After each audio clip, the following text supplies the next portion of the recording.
Hechos capítulo 1, versículo 8 dice así: pero recibiréis poder cuando haya venido sobre vosotros el Espíritu Santo, y me seréis testigos en Jerusalén, en toda Judea, en Samaria y hasta lo último de la tierra.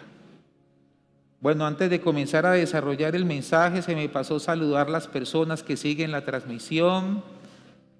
Les bendigo allá en sus casas donde usted esté. Gracias por hacer parte también de esta familia Iglesia Vida Abundante Cruzada Cristiana. Bien, ¿qué celebra el Pentecostés? Yo creo que ya, pues los que hemos estado conectados con esta palabra durante el mes, ya identificamos que el Pentecostés lo que celebra es el cumplimiento de la promesa que el Señor Jesús nos dio antes de ir al cielo, de que iba a estar derramando de su Santo Espíritu. Porque eso es lo que estamos celebrando, de que el año 2025 es un año de derramamiento espiritual. Es un año de restitución, de liberación. Es un año donde muchas personas que espiritualmente estaban decaídos, pasivos espiritualmente, van a ser activados. Personas que van a ser bautizadas en el Espíritu Santo, personas que van a ser, hermano, ministradas tan tremendamente que el Señor los va a usar para que extiendan el Evangelio del reino de Dios. Eso es el Pentecostés. Es celebrar que el Espíritu Santo se derramó y se cumplió la promesa. Ahora, ¿qué encontramos nosotros antes del Pentecostés? En ese tiempo, ¿qué encontramos nosotros en los discípulos del Señor? Y les voy a hacer una breve descripción de lo que yo busqué y meditando, encontré estas cosas que le quiero mencionar. Eran hombres pescadores, personas humildes, sencillas, personas que hoy podríamos decir que eran gente ordinaria, sin ninguna capacitación académica, bueno, en su gran mayoría. No fue las habilidades que ellos tenían como pescadores o el oficio en el cual ellos se desempeñaban lo que los hizo ser extraordinarios.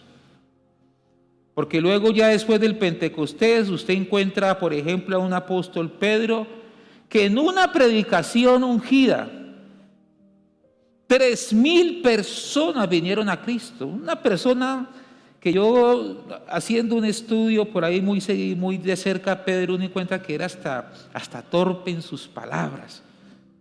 Era como esas personas aceleradas, se equivocaba demasiado. Yo creo que el Señor lo tuvo que haber regañado muchas veces. Aún Pablo un día regañó a Pedro por ser así. Pero esa persona ordinaria ahora viene a ser una persona extraordinaria, usada tremendamente, porque dice que por donde Pedro pasaba, aún con su sombra, los enfermos eran sanos. Esto nos manda un mensaje, mis amados hermanos, que no fueron sus talentos. Ellos no eran de la clase élite, eran consideradas como personas de clase baja, eran del campo, sin educación. O sea que hoy en día este tipo de personas, hermanos, no calificarían para ser extraordinarios. No calificarían. Y fueron personas que el Señor escogió. Imagínense, el Rey del universo escoger este tipo de personas para marcar una diferencia. Que esto no se trata de sabiduría de hombres.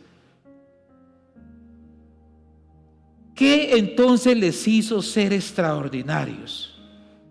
Digan conmigo, el poder del Espíritu Santo. Pero dígalo con más propiedad. ¿El qué? Poder del Espíritu Santo. Fue el que los hizo ser así, osados, lanzados con ese respaldo de Dios. Miren lo que dice, por ejemplo, acá en estos textos que le voy a leer. Primera de Corintios capítulo 1, versículo 27 al 29 dice: sino que lo necio del mundo escogió Dios para avergonzar a los sabios, y lo débil del mundo escogió Dios para avergonzar a lo fuerte, y lo vil del mundo y lo menospreciado escogió Dios, y lo que no es, para deshacer lo que es, a fin de que nadie se jacte en su presencia. ¿Cuántos entienden ese pasaje? Aquí dice que el Señor no escogió gente pues de la alta alcurnia, gente sencilla, lo vil del mundo. Y yo veo aquí en este equipo que está aquí representado, pues en su gran mayoría, gracias a Dios, yo creo que con todos he tenido un acercamiento, y yo me doy cuenta que son personas así, sencillas.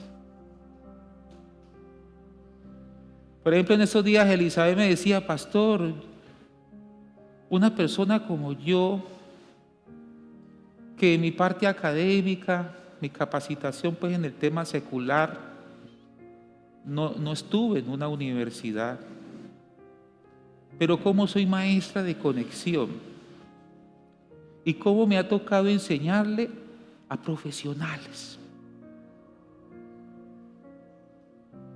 a personas con cargos muy importantes.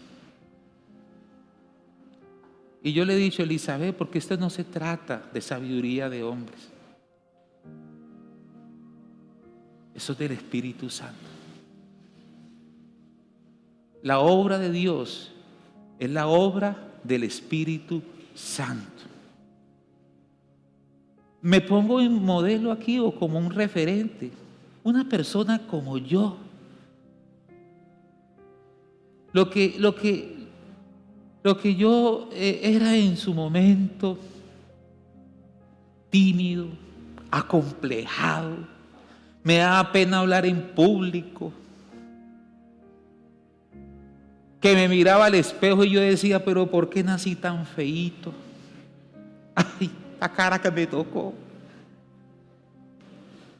Que hablaba con una mujer y era con la cabeza abajo, porque yo decía: uy, si levanto la cara, me mira la cara y se va a dar cuenta lo feo que soy. Entonces yo hablaba así como un bobito.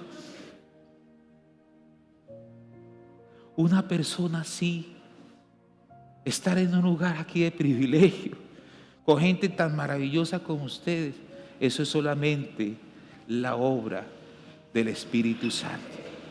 ¿Cuántos dicen amén? Es la obra de Dios.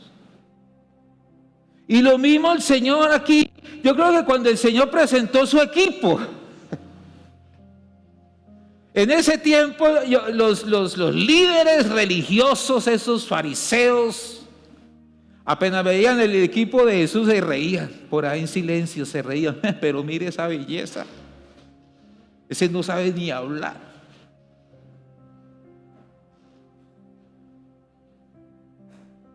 Y yo creo que fueron muy menospreciados. La Biblia dice que ellos fueron menospreciados a causa de su condición con respecto a su parte secular. Ahora, no estoy diciendo con esto, creo que quede claro, que no haya que capacitarse, que no haya que ir a la universidad, de que no haya que ser gente de influencia. No estoy mandando tampoco un mensaje a los jóvenes de que: hermano, entonces relájese y no estudien. No. Al contrario, que capacitarse y ser influencia en la sociedad, en la parte secular. Lo que estoy diciendo es que lo que lo hace uno a ser grande en el reino de Dios no es la parte secular como tal, sino el poder del Espíritu Santo. Son dos cosas diferentes. ¿Me están entendiendo? Los discípulos fueron elegidos como indignos, incompetentes. Eran personas así, y aún así, el Señor en su misericordia los escogió. Y aquí dice, lo menospreciado y lo que no es, para deshacer lo que es, a fin de que nadie se jacte, para que ninguno diga, no, es que eso lo logré en mi capacidad, en mi elocuencia, en mi experiencia, fueron mis títulos profesionales los que me llevaron a esto. No, el Señor dice, no se crea de eso no se trata de ahí. Se trata de la presencia de Dios. Ahora, el poder del Espíritu Santo nos hace trastornadores. Hechos capítulo 17, versículo 6, nótese lo que dice la Escritura.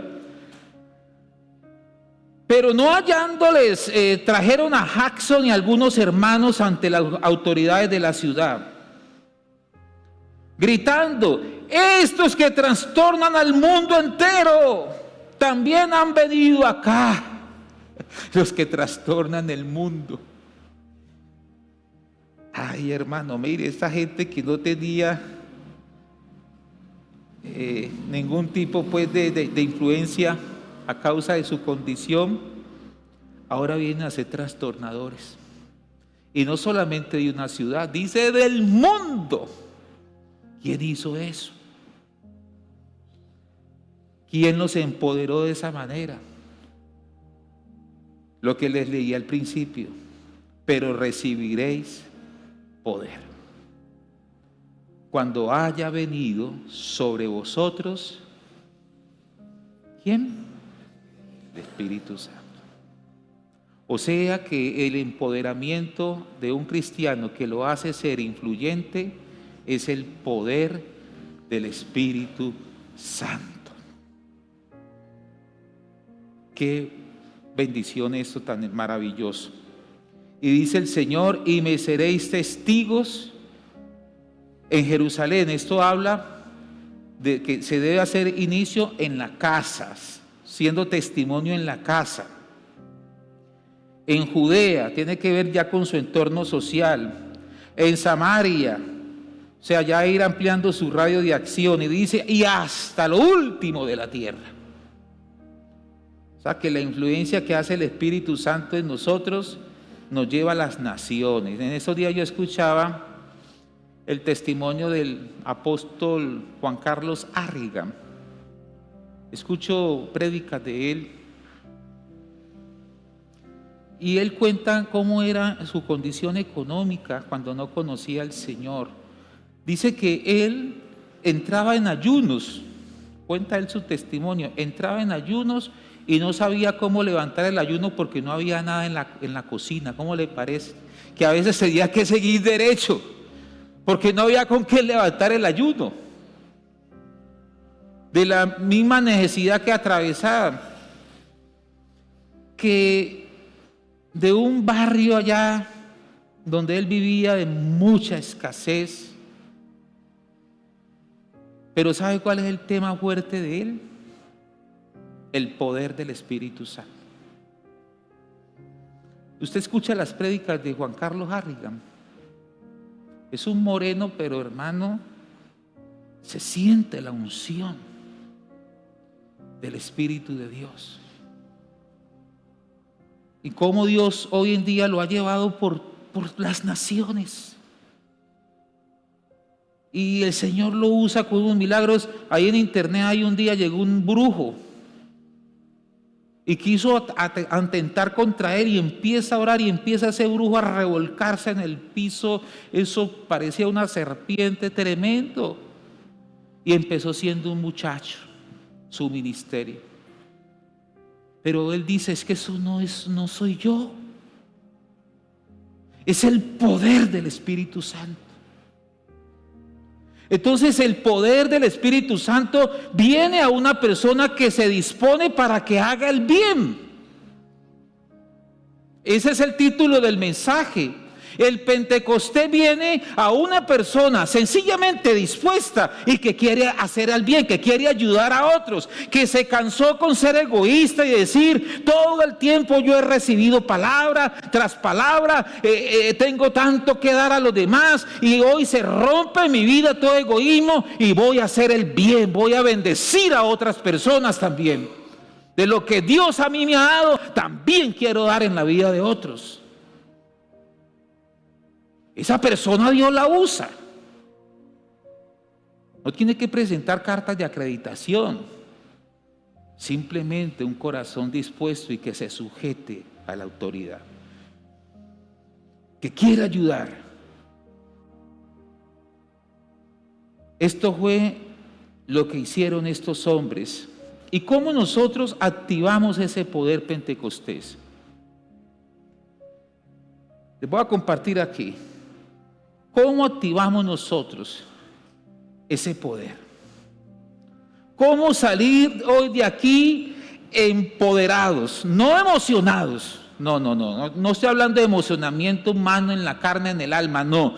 Que usted salga de aquí convencido de que de parte de Dios ha recibido una autorización para que haga el bien a los demás.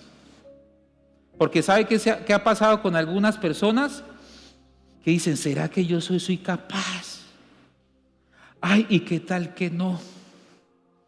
¿Y qué tal que me equivoque? Ay, no, a mí me da miedo. No, yo no. Ay, pastor, no me ponga en esas, pastor.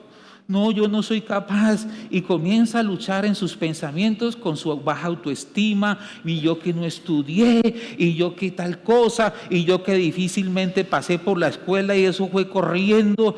Y entonces empiezan como a venirse al pensamiento todas aquellas experiencias negativas del pasado, y el enemigo utiliza todo eso para ponerle como una talanquera por delante para que no desarrolle el poder que tiene en su vida, que no es un poder recibido de ninguna humanidad, sino directamente del cielo.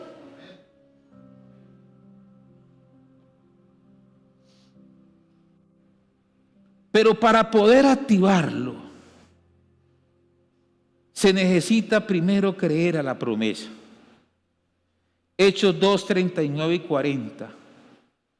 Porque para vosotros es la promesa, y para vuestros hijos, y para todos los que están lejos, para cuantos el Señor nuestro Dios llamare.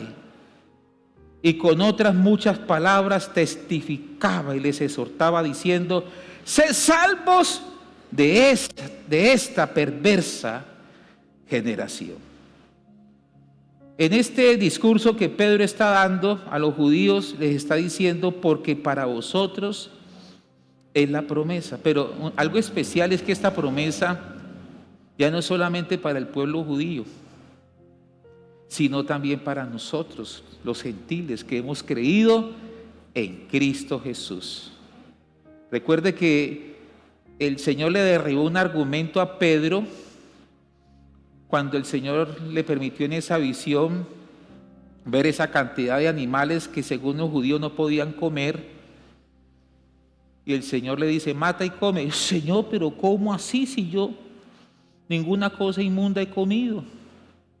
Y con esto el Señor le estaba mandando un mensaje que lo que él había santificado, él no podía considerarlo común o inmundo. Con esto enseñando que iba a ir a la casa de un hombre llamado Cornelio, que era gentil, y que así que le permitiera ir con los que Cornelio había enviado. Y dice que en la casa de ese hombre gentil que estaba dispuesto, se derramó también sobre ellos el poder del Espíritu Santo. O sea que el poder del Espíritu Santo también es para nosotros. ¿Cuántos lo creen? No es para ciertas personas, es para todo aquel que cree en la promesa. Si usted dice yo lo creo, también es para usted. No es para algunos. El poder no se va a recibir si antes, hermano, no se cree la promesa. ¿Y para qué es esta promesa? No solamente nos va a beneficiar a nosotros, sino también dice para las generaciones. O sea, para nuestros hijos. Oh, qué bendición. Lo que mi esposa decía ahora, es verdad. Hoy podemos testificar de esto. Nuestra cobertura como padres ha bendecido de una manera tremenda la vida de nuestros hijos. Porque esa promesa no solo te cobija a ti, sino también a tus hijos, a tus nietos, a tus bisnietos y hasta las generaciones. ¿No creen que esto es una maravilla? Cómo el Señor permite que uno de la familia conozca a Cristo y por esa persona se convierte el esposo en algunos casos, o la esposa, el hijo, el tío, no sé, el abuelo. Eso empiezan a llegar así graneaditos, porque la promesa se viene a cumplir para toda la familia y sus generaciones.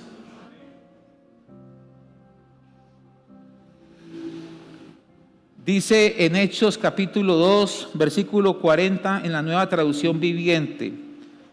Entonces Pedro siguió predicando por largo rato y le rogaba con insistencia a todos sus oyentes: sálvense de esta generación perversa. Porque las promesas son fundamento de nuestra fe. Sálvense, corran. Como Gigi Ávila en sus predicaciones, recuerdo un día en Cali, y una multitud de personas, era un evangelista, hermano, un hombre de oración, de ayuno, un hombre muy comprometido con el Señor. Y un día en Cali predicando dijo: bueno, voy a contar hasta 10. Y solamente los que alcancen a llegar aquí adelante voy a orar por ellos para que sean salvos. Y comienza a contar 1, 2 y empieza la gente a correr, hermano, literalmente de las graderías, como si el mundo se hubiese a acabar, porque él les decía: sálvese, Cristo viene, y la gente corra, movidos por el Espíritu Santo, y caían ahí en el altar llorando, hermano, en un arrepentimiento verdadero. Esa es obra del Espíritu Santo. Un hombre contar hasta 10 y la gente corriendo, como si el mundo ya, como si esa era lo último que iba a pasar. Tremenda la unción del Espíritu Santo. Porque hay personas que toman el tema de la salvación como relajados, como que no esperemos. No, eso no ahora. No aceleremos tanto. No, yo espero a ver. Y van ahí. Cuando aquí lo que está diciendo Pedro es: sálvese. Pregúntese usted va por cierta parte. Hay un abismo y va un ciego. Va un ciego ahí tanteando.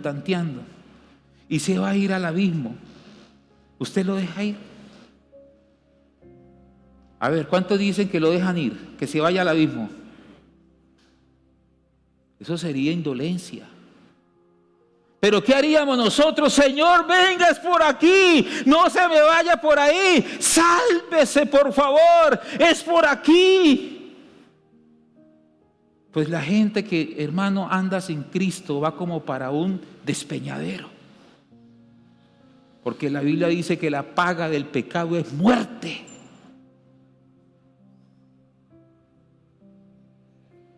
Necesitamos alcanzarlos, ganarlos para Cristo, hacerlos discípulos. Y el Señor nos dice en su palabra en 2 Corintios capítulo 1 versículo 20: porque todas las promesas de Dios son en el sí y en el amén, por medio de nosotros, para la gloria de Dios. ¿Ustedes creen que Dios cumple lo que promete? ¿Sabe que yo en estos días leyendo en Josué, dice que todas las promesas que Dios le dio a Moisés y le dio en su momento a Josué, todas se cumplieron sin faltar una de ellas? Mire la promesa del advenimiento del Espíritu Santo. Jesús lo prometió antes de irse al cielo y se derramó en el día de Pentecostés. Y si el Señor te ha prometido que usted con su familia van a servir al Señor, así va a ser. Algunos no dicen nada, se quedan callados, soy como pensativo. ¿Será que me están entendiendo? Por ejemplo, yo pienso en mi hijo Carlos Andrés. Él no está ahora en la iglesia, pero el hecho de que no esté aquí no significa que esté apartado de la promesa. Se puede apartar de aquí, pero donde vaya, la promesa lo alcanzará. Es lo mismo, hermano, de las promesas que Dios, hermano, nos ha dado. El enemigo no tiene facultad sobre ellas, porque nuestro Dios no miente. Y para recibir ese Pentecostés, salir de aquí empoderados, usted necesita creer a esta promesa. Una promesa de salvación, una promesa de libertad. Porque qué tal una persona salir a cumplir la gran comisión y vaya dudando.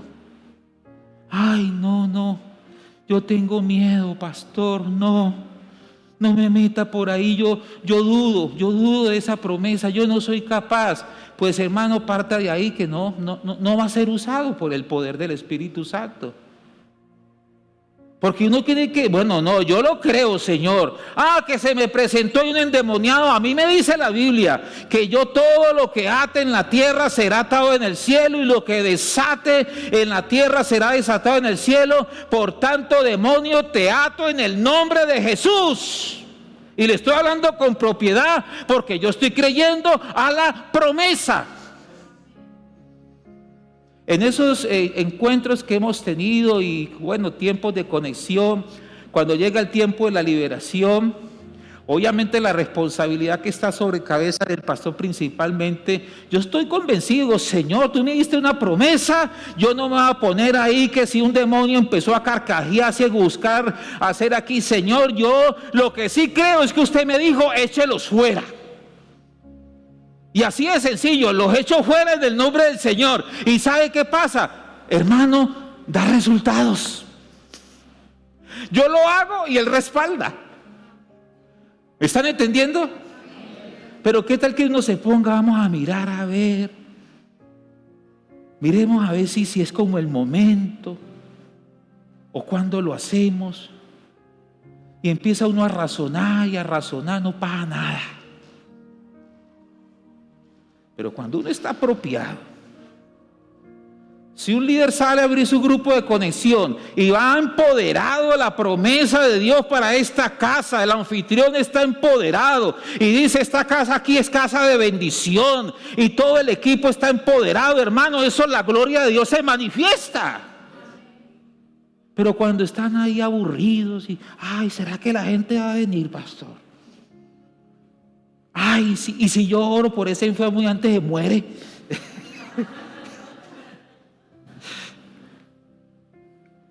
No, hermano, usted simplemente obedezca. Si se muere, gloria a Dios, tenía un mejor lugar en el cielo. Pero usted obedeció lo que el Señor mandó hacer. Amén. Pero en segundo lugar, el poder pentecostés se activa cuando uno se arrepiente. Hechos capítulo 3, versículo 19. Así que arrepentíos y convertíos para que sean borrados vuestros pecados, para que vengan de la presencia del Señor tiempos de refrigerio. Déjeme el texto ahí por favor en la pantalla, para que no pasemos tan de largo. ¿Qué es lo que trae que hayan tiempos de refrigerio? Arrepentimiento, ¿y qué más? ¿Y qué más pasa? El Señor perdona los pecados. ¿Y qué viene como resultado? Que vengan, ¿qué? De la presencia del Señor van a venir tiempos de refrigerio. ¿Esto qué significa? Hay refrigerio para las almas sedientas. Hay refrigerio para aquellos que con sinceridad buscan un cambio. Hay seguridad, hay liberación, hay restitución de Dios, hay arrepentimiento. La gente se arrepiente.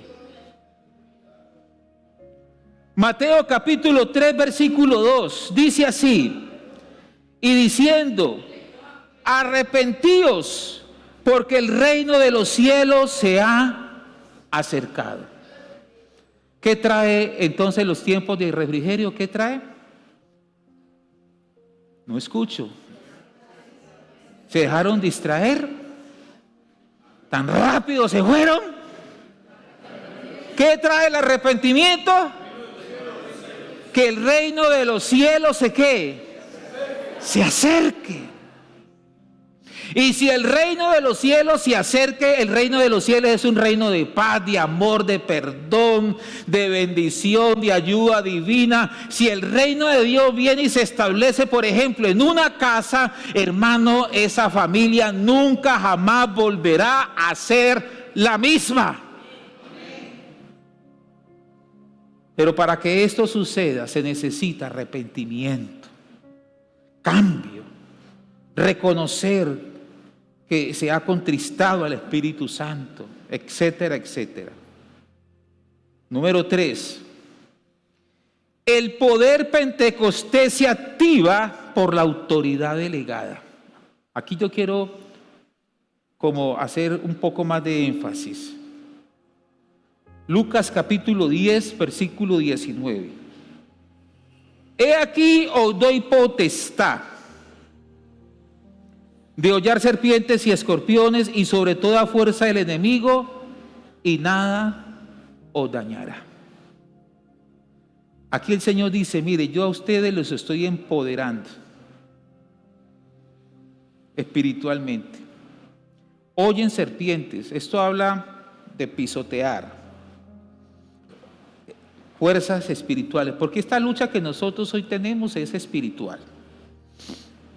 Hay un mundo espiritual al cual nosotros nos enfrentamos. Y dice el Señor, y sobre toda fuerza del enemigo, y nada nos va a hacer daño. ¿Ustedes lo creen? Nada nos va a hacer daño. El Padre impartió autoridad en Jesús. Hoy el Señor Jesús se la está impartiendo a sus ministros, pero ¿a través de quién se la imparte a sus ministros? A través de nosotros, sus autoridades. Una persona no puede decir, no, yo me autoproclamo un líder aquí. No, porque así no funciona el orden de Dios. El orden de Dios funciona por medio de la cobertura espiritual. Cuando una persona es obediente, cuando una persona se somete a la autoridad, a estos principios espirituales, es una persona que puede calificar para ser empoderada espiritualmente. Porque repito, se activa por la autoridad delegada. Y eso es una ceremonia de ungimiento para los que no sabían. Es un acto de empoderamiento espiritual por parte de nosotros como autoridades espirituales. Y que lo que aquí les estoy compartiendo, decirles, mire, esto es para que ustedes se dejen usar por el Espíritu Santo. Es enviarlos a predicar. Y decirles, y desde aquí estará la cobertura. Lo que hizo Moisés se iba allá al lugar alto, mientras Josué peleaba contra los amalecitas y el ejército de Israel.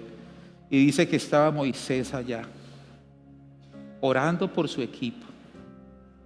Nosotros los pastores, nuestra responsabilidad principal es la palabra, la oración, la búsqueda de Dios, el alimentarnos espiritualmente y brindar esa cobertura espiritual al equipo de trabajo, a los líderes, llevarlos en oración, para que el Señor los ayude y los respalde.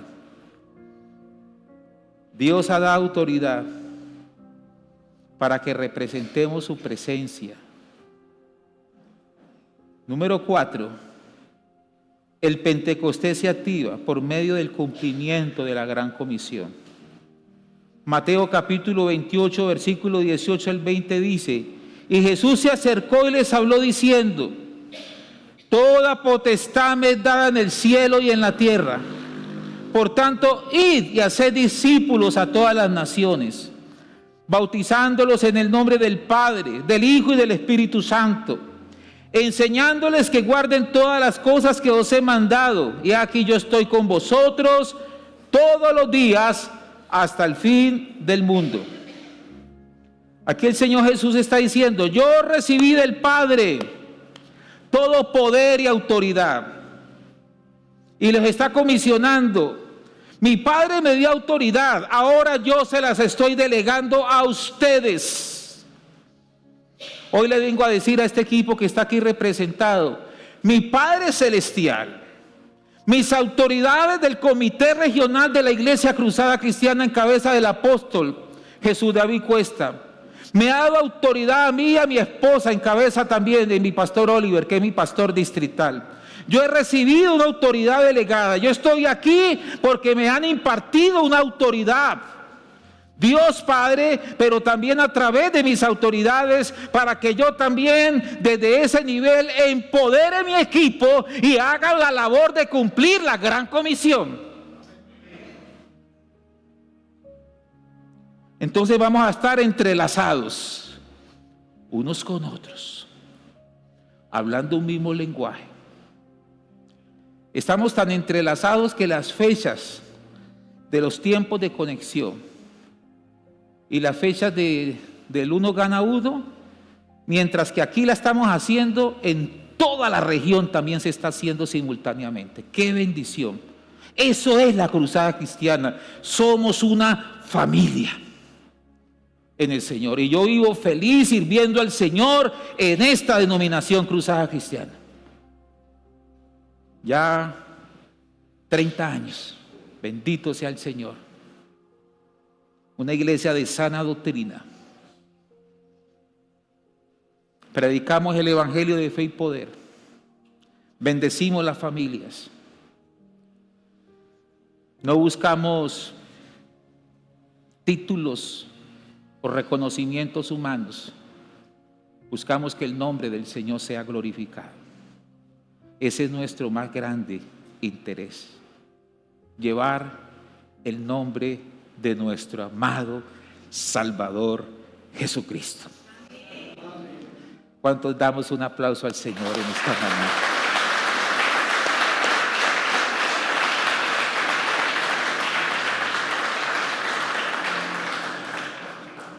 Voy a pedirle a mi esposa que me traiga una vara de esas, por favor.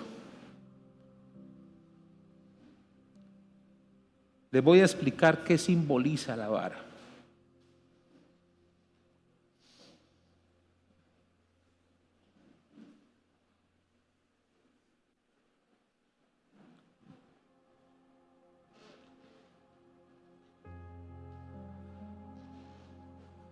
Esta vara tiene varios significados. La vara es el cayado. El cayado es esa vara que usaban los pastores o usan los pastores para mostrar el camino que deben de seguir las ovejitas. No es por ahí, venga para acá. Porque las ovejitas tienen una tendencia generalizada, y es que son cieguitas. Si usted mira, las ovejitas tienden a ser cieguitas, y el pastor tiene que tener una visión clara para dónde las lleva. Y las ovejas se deben identificar con la voz de su pastor. Entonces, cuando hay que golpearle la patica, hay que golpearla, pero con amor, obviamente, porque ¡pah! Pues le va a quebrar la patica a la oveja. que es lo que hoy en día hacen muchos ministros, lastimosamente. Son legalistas y en vez de ayudar a las personas a cumplir bien sus procesos, las golpean. ¡Pah! ¡Ay, cabezón!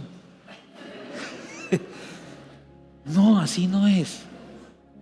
La labor hay que hacerla con amor, con sabiduría, con entendimiento, con pericia.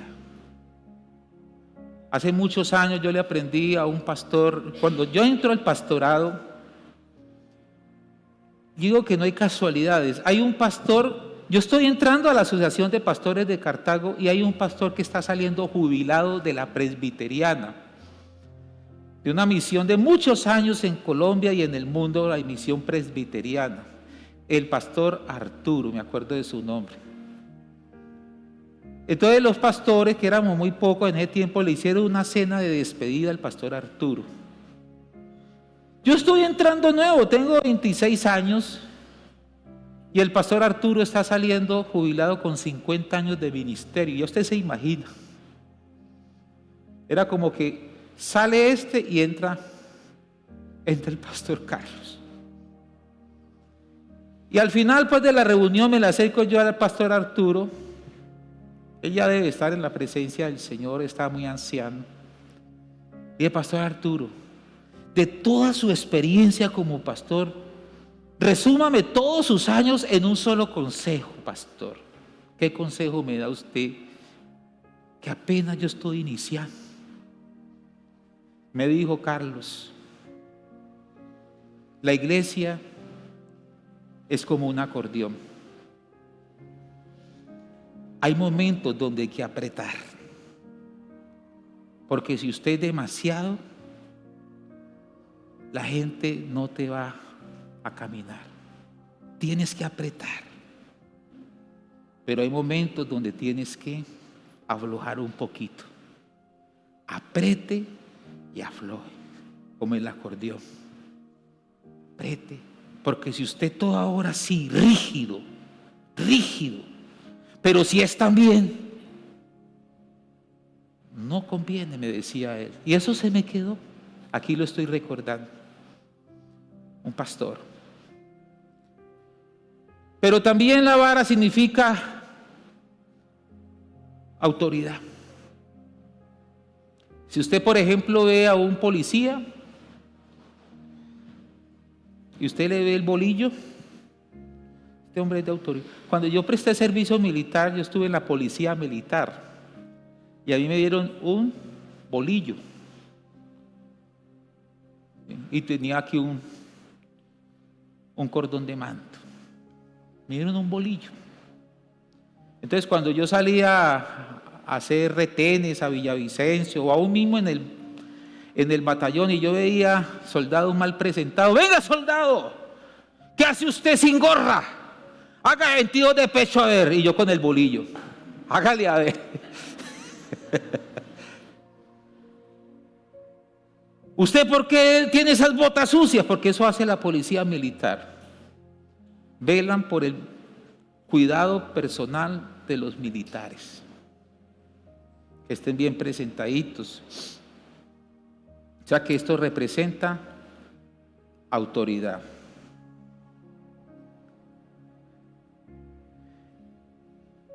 La vara también representa, mis hermanos, al Espíritu Santo, que Dios ha puesto en nosotros un poder, una investidura. Les contaba yo hace tiempo que en Bogotá, un día una persona, se le corrió pues la mente, enfermo mental, una persona con problemas mentales, y se le metió a la cabeza que era un policía de tránsito. ¿Cómo le parece? Y un familiar de él dejó descuidado un uniforme, era policía de tránsito, y lo dejó descuidado y se lo ha puesto a ese señor. Y llegó a Bogotá en una de esas avenidas donde, hermano, eso es así, vea, porque en Bogotá eso es impresionante, la cantidad de carros. Y empieza ese señor con ese problema mental a detener carros, y con el pito y con el uniforme de su familiar. Y ese poco de carro, esa montonera, luego paró los de aquí. Hermano, eso formó una cosa. Y yo, ¿qué pasó? Y un policía y todo el mundo obedeciendo al policía. ¿De qué se pegaba la gente? ¿De la persona como tal o de qué? Del uniforme, la investidura. La investidura espiritual. En este caso, pues, para nosotros, la investidura espiritual. Esto no se ve en lo físico, pero en lo espiritual es real, es real. El Señor ayer, estando en mi tiempo devocional, me habló. Y cuando Dios me habla, es difícil que yo no haga lo que Dios me pone. Difícil, porque me sentiría en deuda con mi Dios. Me dio este texto, Éxodo 14, versículo 15 al 16. Entonces Jehová dijo a Moisés: ¿por qué clamas a mí? Di a los hijos de Israel que marchen. Y tú alza tu vara y extiende tu mano sobre el mar y divídelo, y entren los hijos de Israel por medio del mar en seco. Moisés tenía una vara. Moisés estaba muy atemorizado porque él vio que venían los egipcios tras de él y tras el pueblo que había salido de Egipto. Y Moisés está de rodillas, está orando, llorando derretido: Señora, ayúdanos, ayúdanos, Dios. Tú nos sacaste con mano poderosa y aquí ya vienen estos egipcios y nos van a matar, porque se encontraron frente al mar. Y el Señor le habla a Moisés y le dice: ¿qué haces ahí ya orando? Ya no es tiempo de orar, Señor. ¿Qué tienes en tu mano? Ay, yo tengo una vara que representa autoridad. Pues alza esa vara y dile al pueblo que marche. En otras palabras, le está diciendo: no es tiempo de quedarse ahí llorando cuando te he demostrado mi poder, mi grandeza, te saqué con mano poderosa. Es que no te das cuenta quién es el que hasta aquí te ha traído. Necesitas más señales, necesitas ver otra cosa diferente para poder avanzar. ¿Por qué te detienes en la marcha? Ahora es el tiempo en el que debes practicar todo lo de que de mí has recibido. Dile al pueblo que marche. Y el Señor me puso esta palabra y se la digo aquí al equipo que va a ser ungido. Deje el temor. No más temores. No más pensar: y es que yo, y yo que no sé hablar. Uy, no, a mí eso me da pena. Ay, no, eso es para otros. De eso. Porque usted tiene un poder. Y es el poder del Espíritu Santo, que le va a permitir asumir retos que los van a llevar al otro lado. Porque al otro lado está el derramamiento del poder del Espíritu Santo. Simplemente déjese usar por el Señor.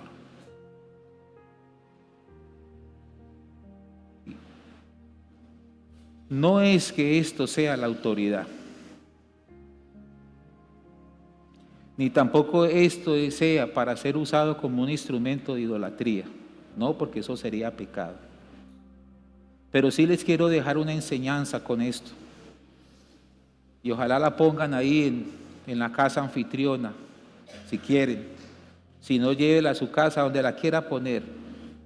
Solamente para que recuerden este momento especial. Una forma de recordar de dónde lo sacó el Señor y quién es el que ahora está en ustedes. para que hagan la obra de Dios. Que al mirar diga: Señor, recuerdo que yo tengo autoridad. Que si en la casa se le presentó un familiar enfermo, su esposa se enfermó, o usted mismo se enfermó, o uno de sus hijos se enfermó, usted pueda decir: ahora recuerdo, yo tengo autoridad.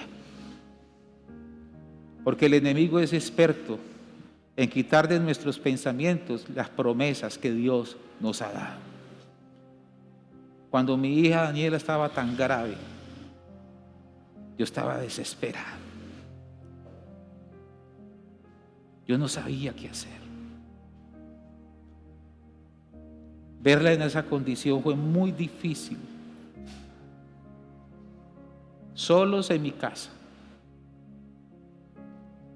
líder de esta familia. Y recordé: yo soy un hombre de autoridad.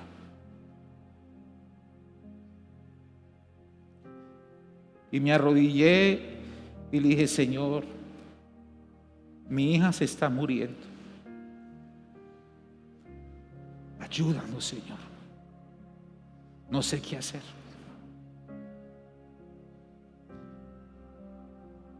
Escucho la voz del Señor que me dice: vaya y ore por la niña.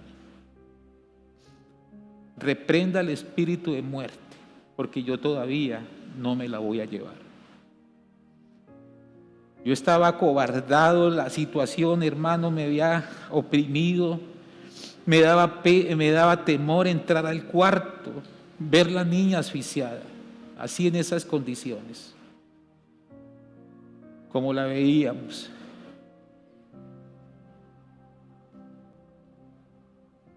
Me voy en obediencia a lo que el Señor me había hablado. Cuando yo entro a la puerta, paso a la puerta, mi esposa llora, Daniela está casi que a reventarse. Y le dije a mi esposa, Sara, Noemí, le dije: el Señor me acabó de hablar, que Él todavía no se la va a llevar. Reprendamos el espíritu de muerte. Vino sobre mí una descarga tan impresionante del Espíritu Santo que a mí se me fue el miedo, amados. Yo no sentía miedo.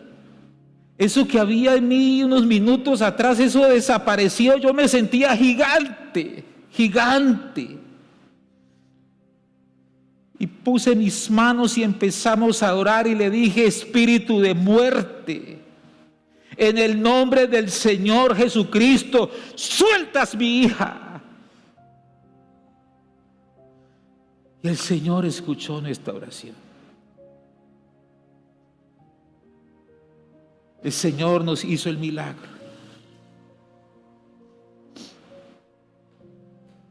Entendí que la autoridad hay que usarla.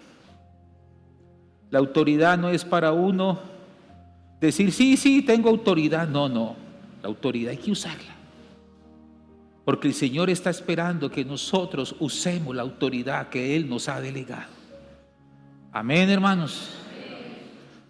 Entonces, en señal de recordatorio, les quiero dejar esta varita